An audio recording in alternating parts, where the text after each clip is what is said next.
जय श्री कृष्ण। हर हर महादेव।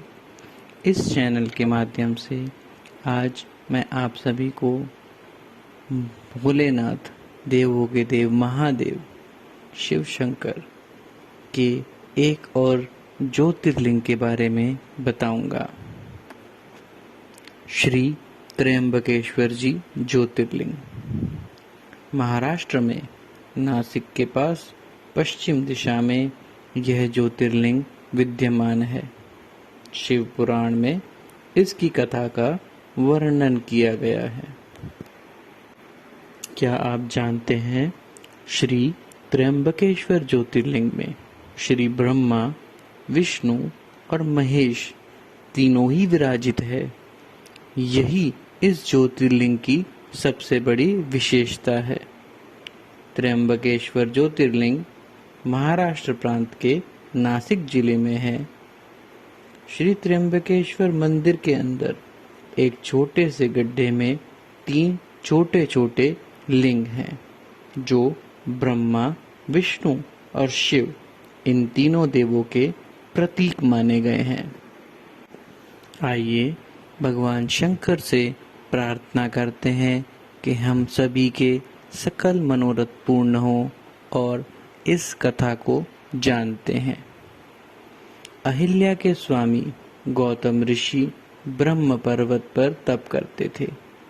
एक बार 100 वर्षों तक वहां वर्षा नहीं हुई, जिससे पृथ्वी की उर्वरकता शक्ति कम हो गई और जल का अभाव हो गया। वहां के रहने वाले ऋषि मुनि तथा जानवर आदि उस जगह को छोड़कर दूसरी जगह जाने लगे। इतने लंबे समय तक वर्षा न होने के फलस्वरूप गौतम ऋषि ने 6 महीने प्राणायाम विधि द्वारा कल्याण को देने वाला तप किया। इस तप से प्रसन्न होकर वरुण देवता ने उनको मनचाहा पानी का वरदान दिया।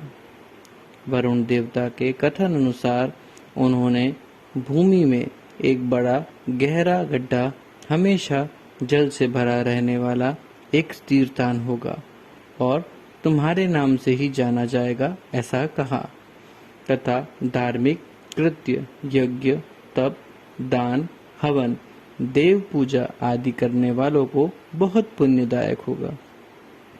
उस जल को प्राप्त कर वहां ऋषियों ने यज्ञ के लिए व्रीहि धान पैदा करना शुरू कर दिया।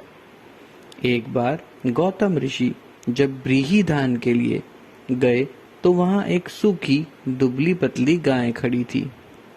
गाय को हटाने के लिए गौतम ऋषि ने जैसे ही लकड़ी मारी, वह गाय वहीं गिरकर मर गई। ऋषियों ने गौ हत्या का पाप गौतम ऋषि पर लगाकर उनका बहुत अनादर किया और उस स्थान को छोड़कर कहीं और जाने के लिए कहा। गौतम ऋषि बहुत परेशान हुए और दुख से वह उस जगह को छोड़कर कहीं दूसरी जगह चले गए। गौतम ऋषि ने गौ हत्या के पाप से मुक्त होने के लिए ऋषियों द्वारा बताए गए उपाय अपनाए। उन्होंने अपनी तपस्या द्वारा गंगा जी को वहां लाकर उसमें स्नान करना और करोड़ों की संख्या में शिवलिंग को बनाकर उनकी आराधना करना, ये सब कार्य अपनाए।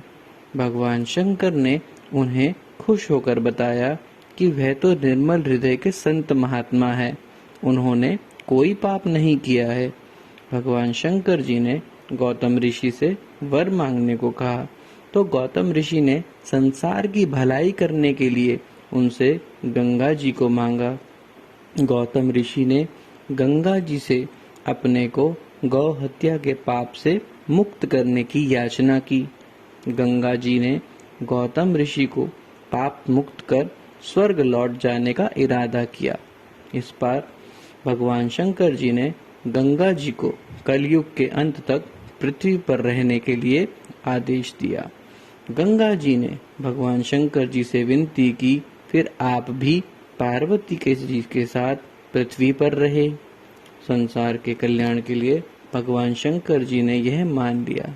गंगा जी ने भगवान शंकर जी से जानना चाहा कि उसके महत्व का इस जगत को कैसे मान होगा। ऋषियों ने कहा कि जब तक ज्योतिर्लिंग बृहस्पति देवता सिंह राशि पर ठहरेंगे, उस समय तक हम सब गंगा तट पर निवास करेंगे और रोज तीनों वक्त गंगा जी में नहाएंगे तथा भगवान शंकर जी के दर्शन होंगे। इस प्रकार हम सब दोषों से मुक्त रहेंगे।